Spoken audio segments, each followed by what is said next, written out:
Okey, bismillahirrahmanirrahim. Alhamdulillah rabbil alamin. Wassalatu wassalamu ala asyrafil mursalin wa ala alihi wa sahbihi ajma'in. Wa tuan-tuan dan puan, sahabat-sahabat sekalian, tajuk pada ini seni memberi nasihat. Saya sengaja memilih perkataan seni itu kerana seni dia bukanlah suatu yang mekanikal, robotik. Kalau saya kata teknik tu, mungkin teknik itu membawa makna mekanikal begitu ya. Dan mekanikal tu biasanya kita set dia punya step, maka apa yang akan berlaku pun dia punya setting tu akan berlaku sebab dia mekanikal. Jadi oleh kerana nasihat itu diberi kepada manusia, maka dia tidak boleh dilakukan secara mekanikal. Dia mesti dilakukan dengan secara seni. Jadi seni itu maksudnya pengkadaran kepada sesuatu perkara itu dibuat merujuk kepada situasi. Macam kita tengok buat kek dengan mesin lah ya. Buat kek dengan mesin tu baguslah dia punya ketepatan tu. Tapi kadang-kadang situasi yang berlaku hangit pun dia bubuh juga, sebab dia sudah mekanikal tadi. Jadi kita tak mahu benda yang macam tu. Jadi apa yang boleh saya sebut, saya mencadangkan benda-benda tersebut. Lepas tu nombornya tuan-tuan ada sendirilah ya, sikit banyak begitu. Saya ingat orang kampung kalau dia masak, dia tak tahu nak tulis dalam buku sukatan, tapi dia tahu salam, dia genggam, dia tabur-tabur gitu, jadilah tu dia masak. Jadi itu maksud saya seni. Okey, orang yang menggunakan perkataan seni di kalangan ulama ini antaranya ialah Muhammad Al-Ghazali. Beberapa tulisan beliau menggunakan perkataan seni dan saya nampaknya terpengaruh dengan beliau. Misalnya beliau mengatakan seni berdoa. Dulu mula-mula baca buku tu agak pelik jugalah ya, doa ada seni ke? Tapi bila dah habis baca buku beliau, baru faham. Sebab kalau kita berdoa tak ada seni, kadang-kadang doa tu dibuat secara mekanikal. Kadang-kadang ada imam lepas sembahyang dia pakai doa panjang gitu. Kadang-kadang jemaah yang duduk kat belakang tu nak begok, nak ambil anak, dia tak cara, dia doa. Jadi itu dipanggil tidak ada seni. Ataupun kadang-kadang bila kita hafal satu doa, kita sedih pun baca doa tu, kita gembira pun baca doa tu. Jadi dia panggil tak seni. Tak seni. Ada seorang kawan saya tu, ni berlaku betul lah ya, tak apalah masuk video pun, dia nakal sikit. Dianya kuat patipah. Dia orang ajak kenduri rumah orang kuat UMNO. Jadi dia baca doa dalam bahasa Arab tu UMNO kan. Okey, waktu UMNO tu amin, amin. Jadi kita duduk kat situ kata nakal tu iman. yang kena doa tu tuan rumah kan, dia mana ke tahu sebab punya Arab kan amin, amin. Kan senakal-nakal kan ni. Lepas tu ustaz tu boleh duit pun nak tuan rumah nak ikut tu. Jadi itu menunjukkan bahawa doa tu tak bolehlah kita buat secara mekanikal, kita buat dengan faham. Jadi kalau tuan-tuan dan puan-puan tak pandai bahasa Arab, doa bahasa Melayu lah. Apa pun yang bahasa Arab tu. Tuan Arab tu kutu kita, tak tahu kita berbohong apa tak tahu. Jadi lebih baik, dan ramai ya para ulama mengatakan bila berdoa itu yang puji Allah tu Arab lah. Yang buka doa puji Allah apa semua tu Arab. Tapi bila sampai masa nak minta, kalau kita nak tu minta pun Melayu pula. Kalau kita orang Inggeris, minta dalam bahasa Inggeris, kan Allah tak faham bahasa Inggeris, betul kan? Jadi daripada kita minta dalam bahasa Arab yang kena tadi. Okey, berbalik kepada kita tadi. Nasihat ini tuan-tuan dan puan-puan, semua kita kena terlibat. Tak boleh kita kata saya tak nak beri nasihat sebab saya tak ada tauliah. Nasihat tak perlu tauliah. Yang kena ada tauliah mengajar. Jadi kita tak sebut mengajar, kita sebut nasihat. Jadi apabila kita sebut nasihat, agama tersebut ad-dinun nasihah. Agama itu nasihat. Jadi siapa yang tidak terlibat dengan nasihat, maka dia tidak praktis agama lah. Jadi oleh kerana nasihat itu sebahagian suruhan daripada agama, maka baginda sallallahu alaihi wasallam memberi contoh pada kita bagaimana nak nasihat. Jadi untuk menjadikan nasihat itu efektif, berkesan, maka pertama sekali kita definisikan nasihat. Banyak definisi-definisi yang diberi oleh para ulama dalam mengulas tentang perkataan nasihat. Yang paling saya setuju ialah nasihat yang diberi oleh Imam Al-Mawardi dalam buku beliau Adabud Dunya wad Din. Yang saya tulis itu definisi Imam Al-Mawardi. Kata dia, nasihat bermaksud memberi kebaikan kepada orang yang kita sayang dengan cara yang betul. Bererti sesuatu nasihat itu akan berfungsi dengan baik apabila 3 elemen asas itu diambil kira. Pertama, kena sayang dulu kepada orang yang kita nak nasihat. Kena sayang. Kalau kita tak sayang, dia tak jadi nasihat. Jadi oleh kerana itu saya rasa kita duduk di universiti ini, kita mesti sayang dengan kawan-kawan kita. Kita sayang dengan universiti kita. Kita sayang dengan anak isteri kita, suami kita. Kita sayang dengan adik-beradik kita. Jadi orang-orang yang ada dalam lingkungan itulah yang nak diberi nasihat. Sebab apa tuan-tuan? Asas pertama kena sayang. Sebab kalau tak sayang, dia tak jadi nasihat. Dia jadi memalukan, kondem, dia jadi benda lain, tapi nampak macam nasihat. Jadi syarat pertama sekali untuk kita beri nasihat ialah kena sayang dulu. Itu yang pertama. Yang kedua, apa yang kita nak beri tadi mestilah baik untuk dia. Kalau benda itu tidak baik untuk dia, tak payahlah bagi.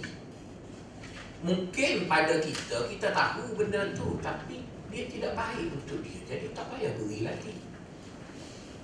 Misalnya, kalau seorang doktor pakar didatangi oleh pesakit, daripada report yang ada dekat file dia selepas pergi buat pemeriksaan, doktor tu dapati bahawa pesakit tu akan mati esok.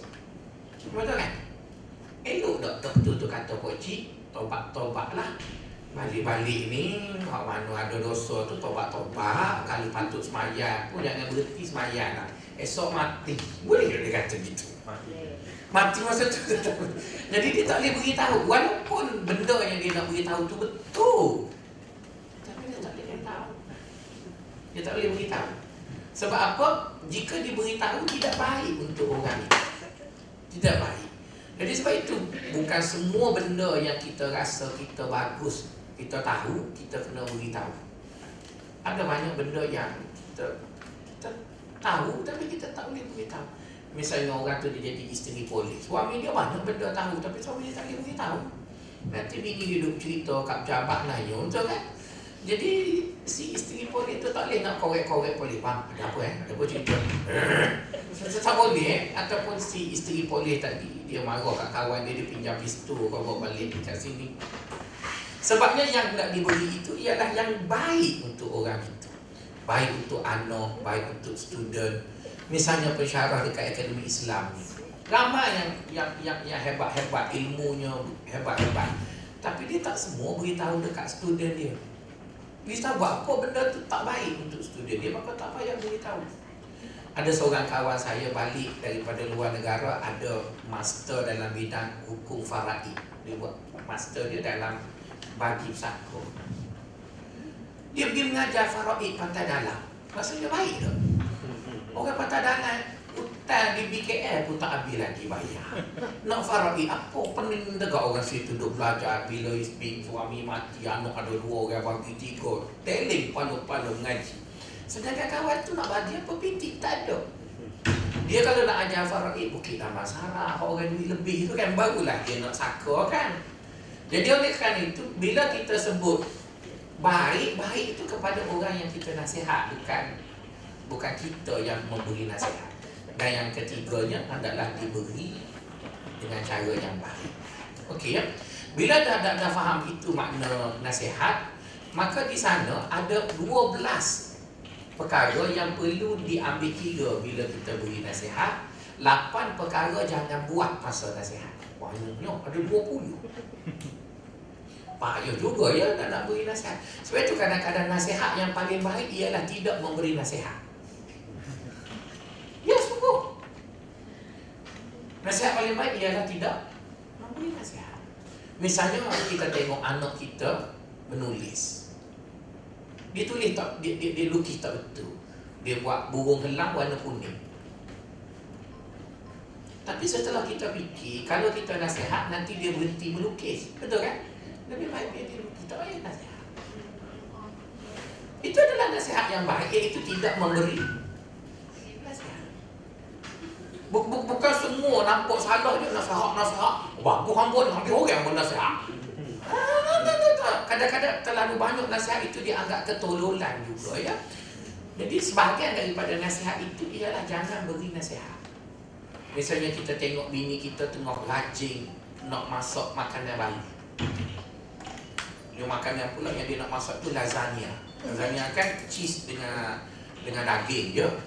Bawang besar sikit, lepas tu sos tu kan. Jadi bila dia masak tu, kalau kita tegur nanti dia mengaju, tak boleh makan kita. Lepas tu dia duk beli kat luar mahal. Jadi lebih baik dia belajar masak. Sekali dia masak masih terlebih cheese, kita pun garu kepala sebab cheese kilo RM48. Betul kan?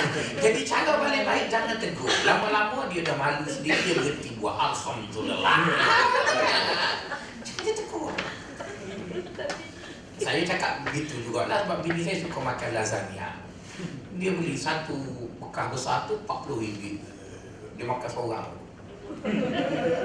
Lepas tu saya kata buatlah. Bila buat tu kita ingat belilah daging kisar Cak Azmi tu kau dulu. Daging kisar hok Batam Pinang. Cheese pula beli jenama, buat terlebih cheese masin. Tapi sekarang dah pandai dah, alhamdulillah. Jadi nasihat yang baik jangan nasihat. Gitu, ya. Sebab tu kadang-kadang kalau tuan-tuan tengok bos-bos tuan-tuan Datuk Zu ke, Datuk Zu tu banyak kau cakap, tapi bila dia jadi pengarah dia faham bahawa nasihat yang baik ialah jangan nasihat. Dia tengok, ada benda yang dia tak boleh nak nasihat nak macam mana? Sebab tak nasihat itu lebih baik supaya orang tu belajar dari silapnya tadi. Okeylah tuan-tuan, berbalik kepada kita. Ada 20 benda. Jadi pagi ni oleh kerana masa tak cukup, kita pun ada anugerah cemerlang, kita ada Q-Mac dan sebagainya. Maka kita cerita 6 je lah dari 8 tu. Ataupun 4 dari 8 pun cukup lah, ya. 4 ya. 6 tu sama banyak dengan GST 4 lah. Ya, okey. Kita bagi 4. Maka yang 4 perkara bila kita nasihat jangan buat. Yang 12 tu kita cerita dalam kesempatan lain. Pertama sekali, Nabi ajar kita jangan nasihat di depan khalayak. Ya, maksudnya bila orang tu buat silap di depan orang, kita jangan nasihat. Kita buat tak nampak. Bukan kita tak nasihat, masa benda itu berlaku di depan khalayak, kita buat tak nampak. Kita nampak dah. Nanti bila khalayak dah tak ada, kita nasihatlah. Sebab Nabi sebut, Nabi kata ayyum ri'in amara akhahu 'alal mala'i faqad afdahahu. Mana-mana orang yang suruh, maksudnya tegur orang depan orang ramai, dia telah memalukan saudaranya. Jadi menegur saudara di depan khalayak itu bukan tegur tapi memalukan dia. Jadi lebih baik tak payah tegur lah. Saya dulu masa student dulu kan, adalah seorang profesor tu, dia kecil manis agaknya. Orang kecil manis ni, bila dia nak kecing, tak boleh tahan. Dia lepas kecing tu, dia keluar dia lega, dia terlupa zik. Jadi bila dia masuk kelas, dia tak zik seluar, kita tegur malu dia. Gas seluar orang lelaki, dia duduk baru terbuka. Kalau dia diri tu, dia tak terbuka lagi. Jadi nak buat macam mana? Tegur malu, tak tegur terbuka. Mana buat? Nak buat macam mana? Caranya, setiap kali dia nak duduk, tanya soalan. Jangan bagi dia duduk. Dia mengajar sampai habis. Ya? Dia tak duduk sebab dia duduk pun terbuka. Ya? Jadi dia jalan. Dia nak duduk, dia, oh, Prof, ada soalan. Dia pun jalan. Lepas tu dia habis, Prof, ada soalan. Sampai habis kelas. Lepas habis kelas tu keluar. Selamat tangan. Oh, ya. Cuba saya kata, Assalamualaikum. Dia apa soalan? Keluar tak situ. Begitu. Dia bukan... Dia tak niat apa nak melucoh depan anak murid, tapi dah kecil manis. Dia tak niat. Tuan-tuan tak merasa kena kecil manis tahulah. Orang kecil manis ni dia tak boleh dia itulah. Jadi berarti tuan-tuan, oleh kerana perkara itu berlaku di depan khalayak, maka jangan tegur. Baginda sallallahu alaihi wasallam tidak pernah ada satu hadis pun yang menceritakan bila orang tu buat salah depan khalayak, Nabi tegur. Nabi buat tak nampak je. Tapi janganlah apa-apa buat alasan, oh itu dalil bahawa Nabi tak tegur orang. Tegur, tapi dia tidak tegur depan khalayak. Dan kalau kita tegur orang di depan khalayak, orang yang kita tegur itu pun dia tak akan berubah pun. Dia akan merasakan kita memalukan dia, kita mengaibkan dia. Jadi lebih baik bila nak tegur orang, jangan tegur di depan khalayak. Buat tak nampak je lah bila depan khalayak. Itu yang pertama. Yang kedua, jangan menegur orang ketika niat kita nak jadi hero. Masa kita nak tegur tu terdetik dalam hati kita, dengan aku tegur ni maka aku pun jadi hero. Maka tak payah tegur lah. Innamal a'malu binniyat wa innamal likulli imri'in ma nawa. Sesungguhnya seseorang itu diganjari mengikut niatnya. Apa yang dia buat mengikut niat dia. Kalau niat dia nak jadi hero, keseluruhan proses menegur itu akan mematikan orang yang kena tegur. Jadi sebab itu apabila terdetik dalam hati kita, kita nak tunjuk kita hebat dan nak memalukan orang yang kita nak tegur tu konon, baik tak payah tegur, biar. Kadang-kadang kita pun rasa nak tegur juga, tapi tak payah tegur. Misalnya berlaku, saya tengok dalam mesyuarat agung, ada orang kat tanah, Assalamualaikum. Ya, saya ada 16 benda nak tegur. Kita bertanya apa benda? Ya, koma tak bubuh kat sini, huruf besar. Kan dia, apa makna tu? Dia nak jadi hero lah. Dia pegang mikrofon kat orang pun tengok kat dia, betul kan? 16 muka surat 3 sepatutnya ada koma tak bubuh koma. Muka surat 5, setiap muka surat ada tu. Jadi apa dia nak? Tidak mencacatkan laporan pun kalau dia kekalkan. Tapi dia nak jadi hero, dia jadi hero. Orang pun ambil gambar. Ya. Saya setiap kali mesyuarat agung tu yang datang tu nak tegur banyak silap bahasa. Ya begitulah. Kadang report bendahari surau je, bukan kok nego besar-besar apa panggil satu-satu tu. Lari surau. Lari 5 sen. Sepatutnya 300 5 sen. Sebetulnya 300 saja. Ini silap ni, pecah amanah. Tak payah ya. Itu nombor 2 ya. Kalau dah niat jadi hero, jangan tegur. Nombor 3 tuan-tuan, apabila kita nak tegur orang, kita mesti ada kayu ukur. Kayu ukur yang relevan. Kayu ukur yang relevan. Kalau tuan-tuan nak tegur orang, tuan-tuan tidak ada kayu ukur, maka jangan tegur. Misalnya kalau kita cakap pasal kayu ukur, apa kayu ukur kita yang relevan bila nak tegur kan? Agama lah. Maksudnya kalau orang tu buat salah, kita ukur dengan agama, kita dapati salah dia tu salah dengan agama. Apa tegur? Kita tengok orang tu buat satu benda, kita ukur dia dengan undang-undang, salah. Apa tegur lah. Kita ukur dia dengan peraturan, salah. Apa tegur lah. Tapi kalau dia tidak salah dengan peraturan, tidak salah dengan undang-undang, tak salah dengan agama, cuma kita bulu mata dia. Bulu mata kita guna persepsi kita je. Dia tak salah pun, cuma persepsi kita je. Maka kalau persepsi, tak payahlah tegur orang. Misalnya kita ni suka orang perempuan pakai tudung bawah, tiba-tiba PA kita pakai tudung yang belik-belik tu supaya orang patah tangan tu belik-belik gitu kan. Jadi benda tu tak ada salah pun dengan agama, betul kan? Tak salah pun dengan etika pemakaian, tak ada salah apa, cuma kita berasa tak suka. Jadi tak payah tegur je lah, buat tak mampu je lah. Sebab dia tak ada apa pun. Kan kita minat orang pakai satu kerongsang je letak belah kiri besar, betul kan? Tapi kita punya PA pakai kerongsang janggut, ZUBAIDAH kan, ada kan nama tu baik tak tu kan, dia ada kadang kerongsang sama panjang dengan janggut Maulana tu. Biar je lah, buat macam mana, itu dia punya minat. Buat tak nampak je lah. Kalau nak tegur juga yang tunanya, itu kan dipanggil persepsi. Ada student saya tanya student saya, mana alim tu guru pondok dengan pensyarah universiti? Anak murid saya dalam kelas saya tu 10 orang sepakat kata tu guru pondok alim lagi daripada pensyarah universiti. Saya kata, awak pakai ukur apa? Tu guru pondok pakai jubah ada serban, ustaz tak ada lah. Dia nampak alim kalau pakai jubah ada serban, bubuk air atas ni lagi. Sebab kita ni baju duduk luar tu bucik piuh tak tahu mana. Itu persepsi. Itu persepsi. Buk-buk. Kalau begitu Datuk pengarah tu tak alim lah, mana bakal piuh tu pengarah tu. Dia profesor besar tu. Buku tahun ni saja 5 biji tulis. Jadi sebab itu dipanggil persepsi. Persepsi tu jangan tegur orang hanya sekadar persepsi. Biar je lah. Kalau lah saya mari ngajar tuan-tuan pakai seluar dalam saja. Betul lah. Sebab dia salah dah lah tu kan. Sebab buku awak ada seluar dalam luar tu Superman. Betul kan? Seluar dalam saja. Betul kena tegur sebab dia sudah bercanggah dengan syarak. Tapi kalau orang tu tidak dengan syarak pun tak salah, dengan undang-undang pun tak salah, dengan macam-macam lah.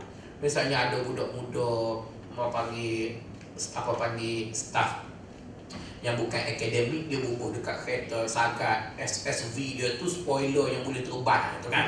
Tinggi 3 kaki 2 atas tu sama tinggi dengan biar je lah.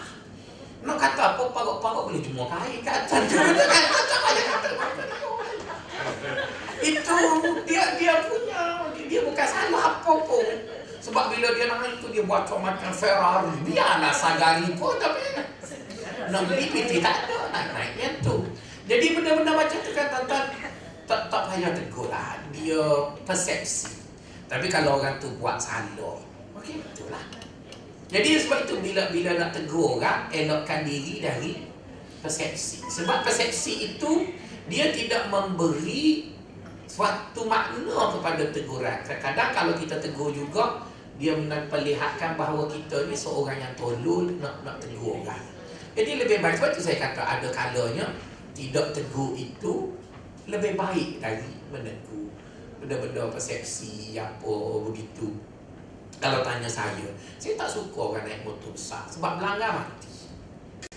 Tapi cuba tanya orang beli motor besar, dia ada alasan dia kan. Jadi setiap kali kita jumpa dia, semoga Allah panjangkan usia Tuhan. Gitu je lah. Doa je lah sebab kita tengok melanggar tu mati belaka, betul kan? Tapi kita tak boleh nak marah dia kalau Rasulullah sallallahu alaihi wasallam. Jadi persepsi jangan dijadikan ukuran untuk kita tegur orang. Yang kita nak jadikan ukuran tegur orang benda yang konkret, agama, peraturan, undang-undang. Jadi kalau dia salah pada benda-benda tu, kita harus tegur. Okey, itu nombor berapa? Nombor 3 ya. Nampaknya boleh sampai nombor 6 lah. Nombor 4, jangan gelojoh menegur orang. Jangan gelojoh ni maksudnya bila kita nak tegur orang, kita kena analisis dulu silap. Okey, sahabat-sahabat. Setakat yang tuan-tuan belajar agama, ada berapa kategori dosa? Dosa, cuba sebut. Dosa besar, betul kan? Ya. Oh, pandai dah tu. Lepas tu dosa kecil dah. Nombor 3. Ada dosa sunat. Lagi. Dosa dengan Allah, betul kan? Dosa dengan Allah. Nombor 4, dosa dengan makhluk. Nombor 5, dosa zahir. Betul tak? Nombor 6, dosa batin. Ada lagi tak? Lain daripada tu. Tak ada lah. Tu dia kata kena masuk kelas Ustaz Faisal. Ustaz Faisal ada 4 lagi kot lain. Ada banyak lagi kategori. Itu yang biasa dengar dekat masjid lah. Dosa besar, dosa kecil, dosa dengan Allah, dosa dengan makhluk, dosa zahir, dosa batin. Ada 4 lagi. Jadi 4 itulah yang kadang-kadang kita tak menilai dosa orang, kita bakal tegur je bila nak. Orang Jawa panggil ada kata dosa kering, dosa basah. Tak tahu lah tu. Dosa basah ke mana tak tahu. Okeylah, dia selain daripada 6 tu dia ada 4 lagi. Nombor 7 dia panggil dosa masuk neraka, nombor 8 dosa tak masuk syurga. Mana besar dosa masuk neraka dengan dosa tak masuk syurga? Pening dah, macam mana dulu si Melayu punya ayat tu pening dah. Dosa masuk neraka dengan dosa tak masuk syurga. Kata Syekh kita dosa tak masuk syurga lebih besar. Betul kan? Dosa masuk neraka lebih besar kan? Dia panggil falas. Silap.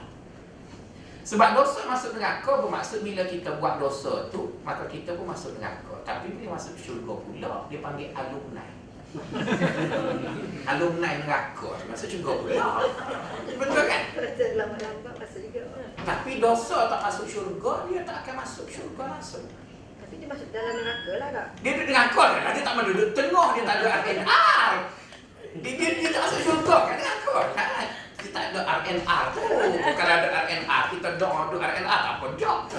Betul kan? Dia masalahnya di akhirat tu dia ada syurga neraka. Jadi bila tak masuk syurga, maka masuk neraka lah. Kalau saya sebut kekal tu, tak adalah nampak soalan. Soalan kan dia kena ada sedikit pengujian. Ya. Kan soalan taraf yang si Melayan. Kan? Jadi kadang-kadang kita tengok kawan kita buat dosa, kita tidak dapat beza antara dosa tak masuk neraka atau masuk syurga dengan dosa masuk neraka. Saya buat satu contoh ya. Baginda sallallahu alaihi wasallam bertanya kepada seorang sahabat, yang sahabat tu tak nak masuk Islam. Jadi bila dia tak nak masuk Islam, saat dia tak jadi sahabat lagi lah sebab dia tak masuk Islam tu kan, seorang lelaki yang tak nak masuk Islam. Jadi bila dia tak masuk Islam, dosanya dosa apa? Dosa tak masuk syurga lah. Sebab Nabi baik macam mana pun kena tak masuk Islam, dia tak akan masuk syurga. Jadi baginda sallallahu alaihi wasallam tak marah dekat orang tu. Cuma dia tanya, kenapa tak nak masuk Islam? Orang tu kata, saya tak nak masuk Islam bukan kerana benci dekat Islam. Cuma dalam Islam, kalau masuk Islam tak boleh zina. Aku ni boleh zina. Zina tu kan dosa masuk neraka. Tapi kalau dia tidak kafir, dia masuk syurga. Jadi fahamlah Nabi bahawa dua-dua tu dosa kan. Tak masuk Islam tu dosa, berzina juga dosa. Maka Nabi memberi pilihan, di mana Nabi pilih tak apalah aku masuk Islam dulu, hok berzina kita settle kemudian. Masuk Islam dulu. Maka lelaki tu kata, oh masuk Islam kata boleh zina. Okey lah, boleh. Seronok lah kan. Orang lain kalau masuk Islam tak boleh berzina, dia boleh. Bukanlah Nabi suruh dia berzina, tapi dengan kamu kekal nak berzina sehingga kamu tak masuk Islam tu rugi. Sebab kafir itu tak akan masuk syurga selamanya. Tapi berzina tu masuk neraka lah. Tapi setelah lama dulu dalam neraka, dia masuk syurga pula. Kita tunggulah sambut dia kan, alumni datang. Kita begitu. Jadi berarti Nabi mengajar kita, jika kita tengok orang buat salah, kita kena nilai. Dan setiap dosa dia ada 3 elemen. Jadi kalau kita kata dia dosa, dosa tu ada 3 elemen asas. Jadi kalau ada 3 elemen asas ini, kita panggil dia dosa. Walaupun tak ada hadis yang mengesahkan dia dosa. Jangan semua tanya, ada hadis? Ada hadis tak? Yang ada benda-benda yang tak ada hadis, kita kan Nabi dah sebut belakang. Pertama, ada dia mudarat. Yang kedua, ada aib. Yang ketiga, ada pelanggaran. Ada 3 ataupun kita panggil dia engkar. Bila ada 3 ini ataupun salah satunya, maka dia tu dosa lah.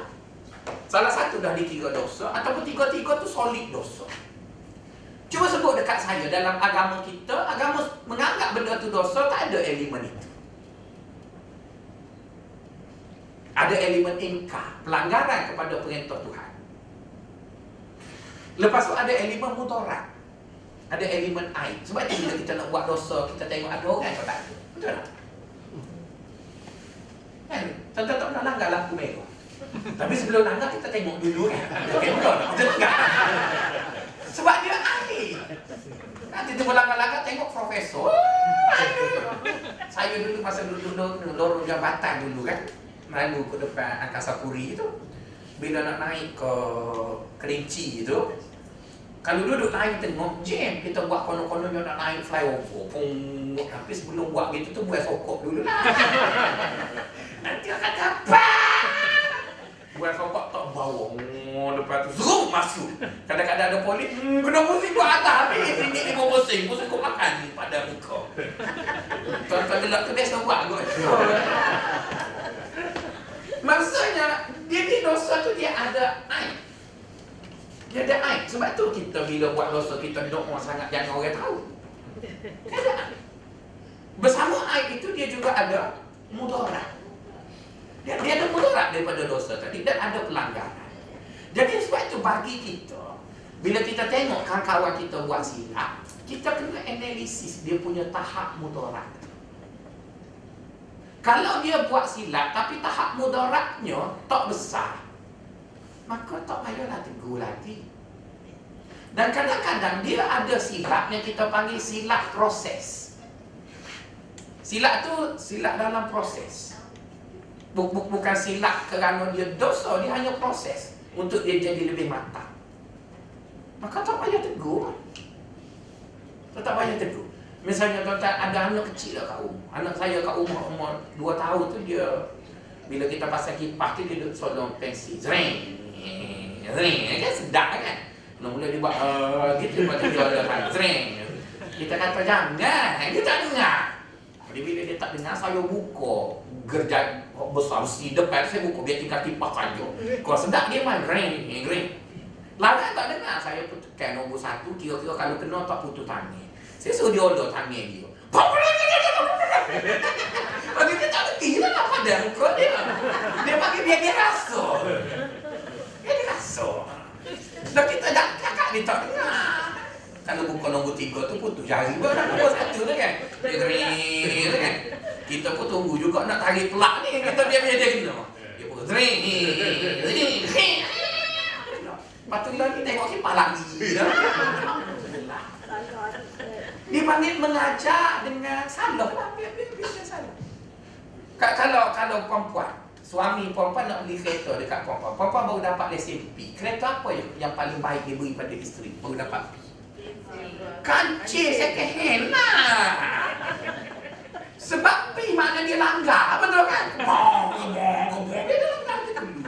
Kalau beli Mercedes terus, sakit jiwa lah. Bangsa saja 3,000. Pancik baru RM60 beli kat kedai potong, betul kan? Lepas habis langgar dah buat P, barulah beli kereta. Sebab langgar tu proses. Langgar tu proses. Lepas tu kalau saya nak pergi kenduri kahwin masa tak ada GPS dulu, saya tanpa P. Sebab P ni maksud sebelah kiri di kanan, betul kan? Orang tak malu. Bila orang duduk belakang kan, dia tengok kereta ni P, di kiri ni tak boleh cahaya mana. Kata mana kan dekat P. Ni kita cari rumah kenduri, kita sebelah kau ni. Ulang ini. Bukti orang tak malu lah. Dia kata baru belajar, betul kan? Itu teknik lah. Sekarang tak pakai dah lah sebab ada GPS dulu. Masa belum ada GPS. Dan nak sebutnya, ada kala silap itu dia proses. Misalnya saya jadi ketua jabatan, kau tuan-tuan jadi ketua. Ada kadang-kadang staf baru, dia salah sikit sebanyak tu. Yalah, sebab dia adalah sebahagian dari proses dia. Kalau kita duduk tegur belakang, kadang-kadang kita tahu bila dia begini, dia akan mengakibatkan gini. Kita dah boleh baca sebab kita staf sini. Dia aja. Lepas tu dia pun kena marah. Lepas tu biar dia rasa. Sabarlah, ambo kena lama dah. Dia rasa sekali. Jadi merasai silap itu, sebab itu Nabi sebut kullu bani Adam khata'un. Kerana silap itu ialah kematangan dalam hidup tu. Kematangan dalam hidup. Lepas tu kita cukup terbuka untuk di NC kan. Betul kan? Cuma harap-harap jangan NC je lah. Tapi bila orang bagi NC, kita okey je. Kita terima je lah. No, NC tu bermaksud kita buat kerja tu. Kan? Ada orang yang tak kenal langsung tu, dia semaya ajak supaya jangan diaudit, itu saja. Bukan bermaksud dia sempurna, dia tak kenal je. Tahu dia teruk pada kita, tak tahu. Tapi paling kurang setelah kita diaudit 2 kali, hanya ada 2 je NC bagus. Dah tu 2 je. Bagus dah tu. Universiti lain tak ada langsung ISO, tak tahu lagi dia teruk pada kita. Jadi bermaksud, biasa je lah salah tu. Dia satu proses yang dibuat, yang dibuat. Jadi sebab itu bila kita tengok orang buat salah, kita analisis tu. Perlu dah aku tegur. Apa teguran? Adakah kesilapan dia itu akan mematangkan dia? Jadi bila kesilapan itu mematangkan dia, tak payah tegur je lah. Tak payah tegur, biar dia begitu. Misalnya anak kita menconteng dinding, dia silap lah kan conteng ni. Tapi yang conteng itu dia belum boleh berfikir, dia pun tak tahu dia buat benda tu salah. Jadi kenapa harus dipukul dia, dimarah dia? Tak payah marah. Buang semua barang, buat satu wall besar, bobot capang yang kalis conteng tu kan. Lagi kat dia conteng kan. Tuan-tuan pergi rumah saya sekarang, kat habis dinding dia conteng. Isteri saya marah, saya kata jangan marah. Sebab bila dia berconteng, dia berkarya. Dia maka saya harap suatu hari dia akan menjadi pelukis pelan profesional. Manalah tahu separuh Kuala Lumpur ni anak saya yang lukis, tapi bermula dari conteng dinding. Nanti tuan-tuan, kalau tuan-tuan marah bila anak dah besar berlaku, cuba tengok balik dekat dinding ni conteng, terkenal. Lah conteng dulu. Biar dia conteng. Orang datang pun tak kata kita teruk. Itu menunjukkan anak kita kreatif. Dia celah. Buku cuma ada seorang anak saya nombor 3 tu, dia conteng adik dia gerak. Dia 4 bulan tu dia conteng apa menang pula tu. Dia nak belajar makeup ke mana saya tak tahu. Jadi nak sebutnya jangan ditegur semua salah. Ada kala salah itu sebahagian dari proses, ada kala salah itu perlu diberi peluang.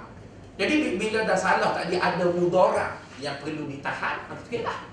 Tapi kalau salah itu sekadar proses, maka tak perlulah kita tegur. Itu nombor berapa? Nombor 4 ya. Okay, nombor 5, jangan menggunakan kekerasan ketika menegur ataupun ketika memberi nasihat. Kekerasan itu dapat diukur dengan 3 indikator. Pertama, jangan menggunakan intonasi yang tinggi bila tegur orang. Cakap pelan-pelan, cakap slow-slow. Dah nak tegur, jangan sergok, jangan kat suara. Yang kedua, jangan guna bahasa yang kasar. Jangan guna bahasa yang kasar. Dan yang ketiga, jangan menggunakan tangan atau kaki. Dengan kata lain, memukul. Jangan pukul. Lebih-lebih lagi anak kita, isteri kita. Jangan pukul isteri. Dia salah macam mana pun boleh, tapi jangan setakat. Ya betul, dalam Quran ada perkataan pukul. Ya, dalam Quran ada perkataan pukul. Cuma saya nak tanya tuan-tuan dan puan-puan, Nabi pernah lempang tak ini? Tak pernah pun. Dan Nabi cabar kita, khairukum li ahli wa ana khairukum li ahli. Nabi kata sebaik-baik kamu ialah orang yang paling santun dengan anak bini dia, dan aku adalah orang yang paling baik dengan anak bini aku. Betul, dalam surah An-Nisa ada suami boleh pukul isteri. Betul. Takkan saya nak nafi ayat Quran. Tapi Nabi tak pernah pukul. Dan Nabi tak pernah pukul. Mungkin bapa kata tak apalah Nabi tak pukul bini dia sebab bini dia baik. Bukan gitu, tuan-tuan. Sifatnya bini akan jadi baik bila suami tu baik. Dia bukan suaminya setan, bininya malaikat. Dia suami itu. Isteri Nabi pun ada juga nakalnya. Hafsah, dia buat komplot macam mana nak kenakan Zainab binti Jahsh sampai Nabi mengharamkan madu. Ada juga cemburu. Samalah dengan manusia. Saya tak katalah bini Nabi itu tak baik, tapi perangai kemanusiaan tu ada pada isteri-isteri Nabi. Kenapa Nabi pernah merajuk dengan isteri dia sampai 40 hari? Bermaksud ada juga perangai yang Nabi tak suka dengan bini dia tu. Kenapa Nabi pernah ilak kepada Maria Kifti? Adalah yang Nabi tak suka, tapi Nabi tak pernah pukul pun. Jadi sebab itu Sebab tu saya kata nak nasihat kena sayang tu. Kena sayang. Kalau tak sayang dia lempak. Tak sayang dia lempak. Ada orang kata kalau kita tak pukul anak kita jadi teruk. Kenapa ada orang lain yang tak pukul anak dia lebih baik daripada anak awak pukul? Boleh. Kalau tuan-tuan berhasrat nak pukul juga anak tuan-tuan, boleh, ada 2 syarat nak pukul anak. Sebab tuan-tuan tu ingat ke hadis Nabi, muru alimu auladakumus salata wa hum abna'is sab'a wa wadribuhum wa hum abna'ul ashar. Pukullah anak kamu, suruhlah anak kamu sembahyang masa dia umur 7 tahun, pukullah ketika dia umur 10 tahun. Boleh kalau nak pukul juga. Kata Ibn Khaldun dalam Muqaddimah, kalau nak pukul juga kena ada 2 syarat. Pertama, kena explain dekat budak tu dulu kenapa dia kena pukul. Kena cakap. Ni kena rotan sebabnya gini. Tak boleh kita suruh tunggu 10 tahun tak pasal-pasal balik kepang. Kita mari balik pejabat kena marah sebab jabatan kita tak ada 7 NC, darah pun naik turun tengok anak tak semaya asal lagi sepak sekali. Tak boleh, dia kena explain. Ni kena rotan sebab ayah suruh lama dah semaya, tak semaya. Yang kedua, dia mesti faham kenapa dia kena rotan. Maka sebab itu disebut umur 10 tahun. 10 tahun bermaksud dia faham bahawa apa yang dia buat tu salah. Tapi sebab itu, jika kita rotan kerana semayang, kalau rotan kerana lain yang kadang-kadang dia tak faham, maka tak boleh. Misalnya kita rotan anak kita kerana tak dapat nombor 1 ataupun kurang A. Kadang-kadang kita tak beri ruang kat dia supaya dia perjelas apa dia tak dapat A. Anak saya, dia dapat matematik tambah A, matematik dapat B. Saya bingung. Biasanya matematik tambah lebih banyak dari matematik. Macam mana matematik kau dapat B, matematik tambah kau dapat A, kau tiga Dia kata Allah hidup habis. Dia kata kena jawab. Kau nak jawab sebab ayah benih. Waktu ni B ni A. Dia kata matematik yang ngajar dekat sekolah saya, cikgu bahasa Melayu, tak ada cikgu matematik. Cikgu bahasa Melayu matematik. Macam ustaz mengajar bahasa Inggeris lah. Dia salah. Ustaz Kelantan lagi cikgu tu kan. Jadi yang cikgu matematik tambah tu rajin buatlah tambahan. Jadi berarti sebenarnya dalam kes B dan A tu dia tak salah. Tapi kalau kita tak tanya, kita rotan je lah. Jadi sebab itu kata Ibn Khaldun, kalau nak rotan anak boleh dengan 2 syarat. Pertama, beritahu hukuman tu lebih awal. Kalau kau tak buat benda ni, benda jadi. Macam kita, Allah azab kita dalam neraka, kan dia beritahu lebih awal. Siapa tak semayang masuk neraka begini. Siapa curi masuk neraka begini. Siapa ambil duit orang begini. Dia beritahu kan lama dah dia beritahu. Kita buat tak tahu tu salah kita. Dia beritahu lama. Jadi sebab tu bila balik akhirat nanti dia bakal tanya, akhirat mana? Hamba beritahu lama dah. Lepas tu buat juga. Kita pakai diri sendiri. Tak payahlah pakai yono dah tu neraka. Sebab dia dah beritahu. Dia dah beritahu banyak kali. Belum tu dia beritahu. Jadi kalau masuk neraka pun tak solim lah. Jadi sebab tu kalau nak pukul anak, beritahu dulu. Lepas tu sebelum pukul, buat sikit penghakiman. Betul tak nak buat? So dia jawab. Jadi sebab itu dia sebut umur 10 tahun. 10 tahun bermaksud budak tu faham dan sebagainya. Itu yang kelima. Yang keenamnya, tuan-tuan, apabila kita nak tegur orang, jangan bagi deadline. Ya? Jangan bagi deadline. Kita nak suruh suami kita berhenti isap rokok. Janganlah cakapkan dia, abang, bulan depan naklah kita kahwin 7 tahun. Kalau abang tak berhenti juga isap rokok, kita kira pasaklah dengan talak sebanyak ikan di laut. Oh, nah. Gitu. Jangan bagi deadline. Proses tu gitulah, pelan-pelan. Perempuan puas hati tak dengan suami perempuan kat mana? Tak puas hati walaupun dah kahwin nak sampai anak dah boleh cucu dah. Ya ada tak pernah saya tak pernah puas hati pasal bak kain sarung dengan seluar. Bila lepas kain sarung kita lepas beleka gitu kan sekolah sawah tu. Gelak tu buat juga lah tu. Jadi dia ada perangai umur bujang dulu tu dia sayang nak tinggal. Jadi nak sebutnya, kalau dia bagi deadline, nikmatnya hidup. Kalau tuan-tuan nak bagi deadline juga dengan orang yang tuan-tuan sayang, tuan-tuan baca ayat Quran. Allah Ta'ala sebut, walau yu'akhidullahu an-nasa bima kasabu ma taraka ala zahriha min dabbah. Kalaulah Allah menghukum serentak, iaitu menghukum pada masa yang sama setiap kali manusia buat dosa, maka tak ada seorang yang akan hidup atas muka bumi. Maksudnya orang tu buat dosa, pum, mati. Dosa sebelah, pum, mati. Kita buat pum, mati dulu, tuan-tuan. Mati habis, tuan-tuan. Kau ada berani saya tak buat dosa? Betul kan? Semua buat dosa, tuan-tuan. Jadi oleh kerana Allah tu dia sayang kat kita, dia bagi kita untuk taubat sampai nyawa dihalau. Mana ada deadline? Tak ada deadline. Tapi kita disuruhlah supaya mengingat. Tapi deadline tu tak pernah ada. Satu hari sambil makan goreng pisang dekat rumah, saya tanya isteri saya ustazah. Saya kata, kenapa awak tak jadi macam Khadijah? Kan awak ustazah, jadilah sebaik Khadijah. Dia pun tengok kat saya, dia kata okeylah, sebab awak pun bukanlah Muhammad. Betul lah. Okeylah tu. Jadi gitulah kita hidup ni, tuan-tuan. Janganlah nak bingit macam Khadijah, sebab kita pun bukanlah Muhammad sallallahu alaihi wasallam. Jadi setakat itu dulu. Assalamualaikum warahmatullahi wabarakatuh.